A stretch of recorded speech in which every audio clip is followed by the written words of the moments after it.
Bienvenido a este nuevo episodio de Archivo Mortal, un podcast de True Crime donde abrimos expedientes reales que muchos preferirían dejar cerrados. Aquí vas a escuchar historias reales que parecen de película, pero desgraciadamente ocurrieron de verdad. Algunas son conocidas, otras no tanto, pero el punto en común es que todas nos impactan, nos dejan con preguntas y también con la necesidad de no olvidar. A veces, el mal se disfraza de encanto, de sonrisa fácil, de éxito. Un hombre atractivo con una cámara colgada en el cuello, capaz de seducir incluso a quienes se dedicaban a descubrir mentiras. Así era Rodney Alcalá, al menos en la superficie. Ganó un popular programa de televisión en los años 70. Parecía un tipo simpático, inteligente, pero detrás de esa fachada se escondía uno de los asesinos más escalofriantes de la historia de Estados Unidos. Un depredador que jugó con sus víctimas, con la policía y hasta con el sistema judicial. Hoy en Archivo Mortal te contamos la historia del conocido como el asesino del juego de las citas, un hombre cuya vida está plagada de secretos, manipulaciones y un archivo de fotografías que aún décadas después sigue causando pesadillas.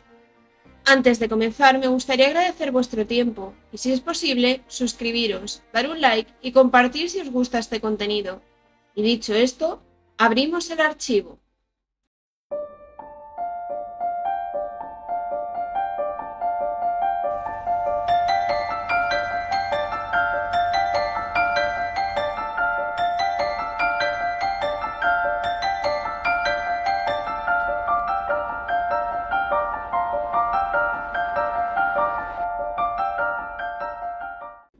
Rodney Alcalá nació en San Antonio, Texas, en agosto de 1943. Era hijo de inmigrantes mexicanos, su padre, Raúl Alcalá, y su madre, Ana María Gutiérrez, que tenían dos hijas más.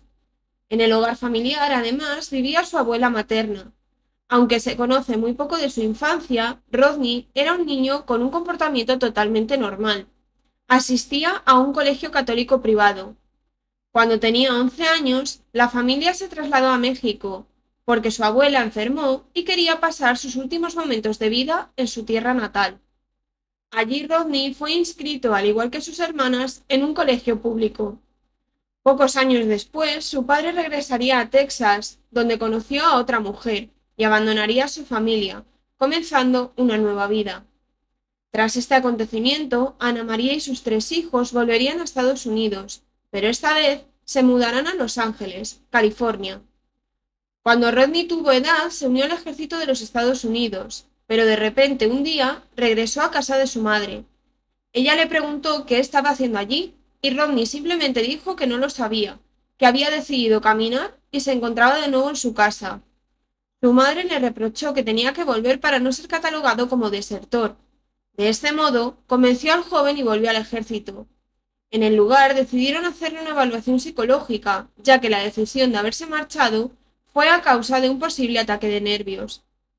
En esta evaluación, los psiquiatras detectaron que Rodney tenía un trastorno narcisista de la personalidad con psicopatía, un trastorno límite de la personalidad y un trastorno antisocial de la personalidad, lo que se conoce como sociopatía. Rodney siempre fue una persona muy inteligente. Su coeficiente intelectual era superior a la media, siendo de 135. El promedio es de entre 90 y 109. Se graduó en la Universidad UCLA en Bellas Artes. Tuvo un gran interés por la fotografía, algo que utilizaría posteriormente en sus crímenes. Su primer intento de homicidio conocido tuvo lugar en 1968, convenciendo a su víctima de subir a su coche, que era una niña de 8 años llamada Tali Sapiro. Indicó que la acercaría al colegio, y así es como la joven montó en el coche. Un conductor vio la escena y le pareció extraño, así que decidió seguir su vehículo, que no tenía, además, ninguna placa visible. Rodney llevó a su víctima a su piso. Desde allí el conductor llamó desde una cabina a la policía. Acudió un coche patrulla con un único agente, Camacho. Cuando llegó al apartamento de Rodney, llamó a la puerta y éste le indicó que no podía abrir porque estaba en la ducha. De esta forma, el agente tiró la puerta abajo y accedió al mismo. Rodney huyó del lugar, y el policía, cuando iba a salir corriendo tras él, encontró a la joven Tali Shapiro tirada en el suelo de la cocina con graves golpes en la cara, provocados con una barra de metal. Como la niña se encontraba todavía con vida, fue a socorrerla. Tali pasó 32 días en coma, pero logró salvar su vida gracias al agente Camacho. La víctima sufrió además agresión sexual. Posteriormente, la niña declararía que cuando vio que Rodney no la llevaba al colegio sino a su apartamento, le preguntó qué hacían ahí, a lo que él le respondió que tenía que coger unas cosas antes de acercarla, y que podía acompañarlo ya que tenía caramelos en su casa. La niña desafortunadamente confió en él y subió. Rodney, tras el ataque, estaba fugado de la justicia. Debido a la gravedad del asunto, el FBI intervino y puso una orden de búsqueda, colocándolo entre los sospechosos más buscados de Estados Unidos. Es entonces cuando Rodney consigue cambiarse el nombre a John Burger y se muda a Nueva York, donde se inscribió en la escuela de cine donde el mismísimo Roman Polanski le daría clases. Rodney Alcalá trabajaba ese verano en un campamento para niños. En aquel entonces, una azafata de vuelo de 23 años, Cornelia Michelle Criley, fue encontrada agredida sexualmente y estrangulada en su apartamento de Manhattan. Durante décadas su asesinato se mantuvo sin resolver, pero efectivamente fue obra de Rodney Alcalá. Volviendo a su trabajo en el campamento de verano, dos niñas deciden resguardarse en el porche de la cabaña de una oficina de correos, ya que llovía a cántaros. Mientras esperaban a que la lluvia parase, se entretuvieron leyendo los carteles que estaban en la propia oficina, y vieron un cartel de los más buscados. Era muy habitual en la época que en las oficinas de correos se pusiera este tipo de anuncios. Las jóvenes reconocieron a John Burger o Rodney Alcalá como ponía en el cartel. Volviendo al campamento, alertaron a otro monitor. Este hombre, preocupado, se acercó a la oficina de correos y comprobó que efectivamente Rodney Alcalá era John Burger. De este modo, Rodney fue encarcelado y juzgado por la agresión de Tali Shapiro, pero los padres de la niña se negaron a que ella testificara para no crearle un mayor trauma. De hecho, la familia se había trasladado a México para intentar dejar el pasado atrás. A los 34 meses salió en libertad condicional. A los 2 meses volvió a ingresar en prisión por la agresión física y sexual de Julie Johnson, otra menor de 13 años. Convenció nuevamente a la joven a acercarla a su colegio. Cuando se pasaron el colegio de la joven, la niña comenzó a preocuparse, a gritar y a patalear, pidiéndole que por favor parase.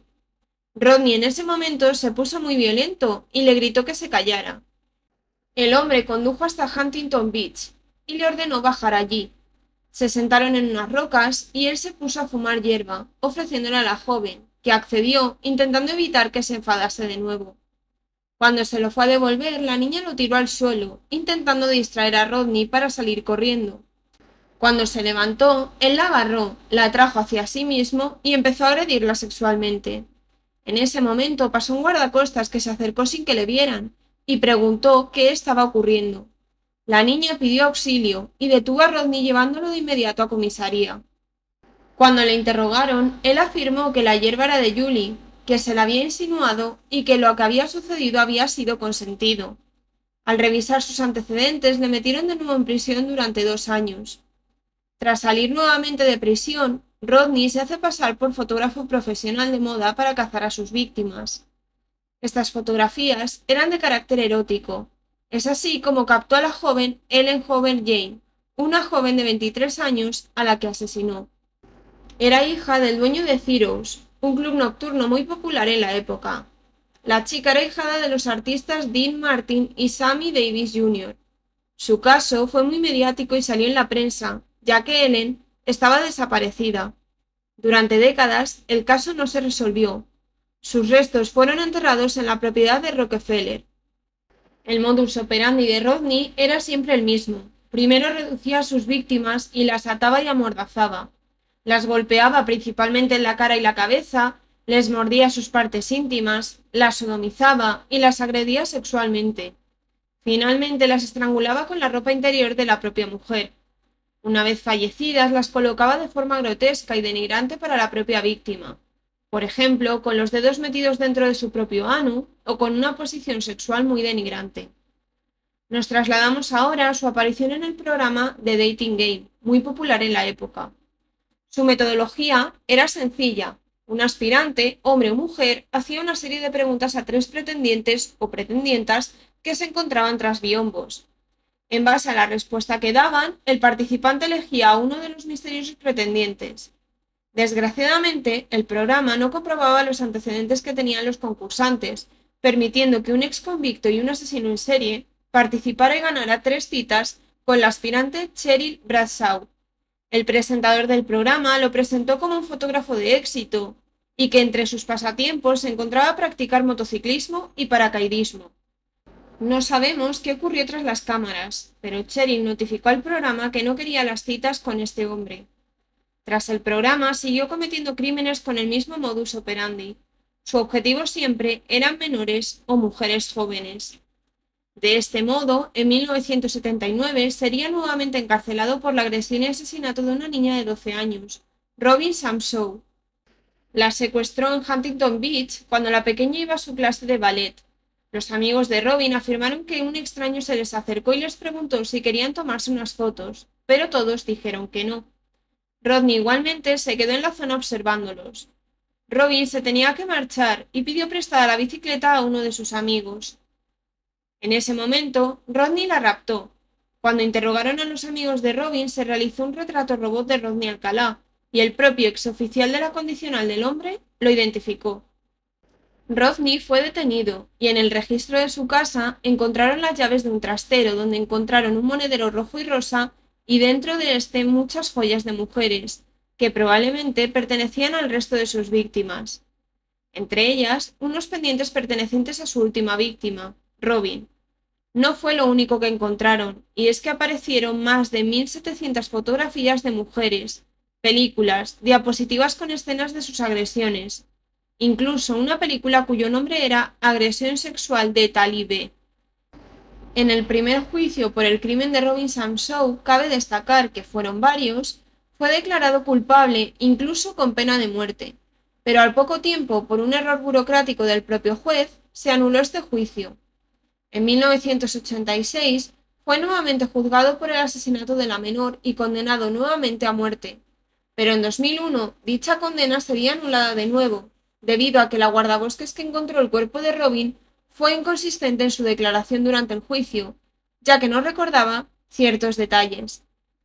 En 2010 fue celebrado nuevamente el juicio, 31 años después de cometer el crimen. Rodney se defendió a sí mismo durante su juicio, siendo extremadamente elocuente y encantador.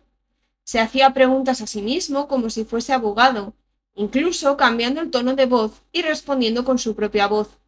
Por tercera vez fue declarado culpable a pena de muerte. Es importante reseñar que en 2002 tomaron muestras de su ADN por ser criminal sexual, ya que era algo obligatorio, aunque él se negó. Las muestras fueron almacenadas en una base de datos, como es habitual, y le pudieron relacionar con el asesinato de otras 4 jóvenes que llevaban décadas sin resolverse. Estas víctimas fueron Georgia Wickstead y Jill Barcombe, asesinadas en 1977, Charlotte Lamb, asesinada en 1978, y Jill Parenteau, asesinada en 1979. Rodney Alcalá falleció en el corredor de la muerte el 24 de julio de 2021, a la edad de 77 años, por una insuficiencia cardíaca. En la actualidad, se sigue intentando identificar a todas las chicas de los portafolios, negativos, diapositivas y fotografías halladas en el trastero de su propiedad. Algunas de ellas, afortunadamente, han sido identificadas, pero otras llevan desaparecidas incluso décadas. Las familias habían denunciado la desaparición y al no tener rastro de ellas durante todos estos años, se sospecha que pudieron ser víctimas mortales de Rodney. Muchas de las jóvenes que fueron identificadas declararon haber sido agredidas por Rodney Alcalá durante esas supuestas sesiones de fotos. Se le atribuyen mínimo 7 asesinatos confirmados y probados, pero el FBI cree que esa cifra puede superar incluso las 50 víctimas mortales y llegar hasta las 100. Rodney Alcalá nunca mostró arrepentimiento, nunca pidió perdón, se llevó consigo muchos secretos y dejó tras de sí un álbum de fotografías con rostros que aún hoy siguen sin nombre, mujeres, niñas, desconocidas que quizá jamás supieron que estaban frente a un asesino. Su historia es una de esas que nos obliga a mirar más allá de las apariencias, a recordar que el mal no siempre se presenta como un monstruo evidente. A veces se ríe en la televisión, a veces lleva una cámara al cuello. Gracias por escuchar Archivo Mortal, un canal donde recordamos a las víctimas y donde no nos olvidamos de lo que muchos preferirían callar. Si este caso te ha impactado, te invito a seguir el canal, compartir este episodio y dejar tu opinión, siempre desde el respeto, por supuesto. Me ayuda muchísimo a seguir investigando y dándole voz a otras historias. Nos escuchamos muy pronto con el siguiente caso.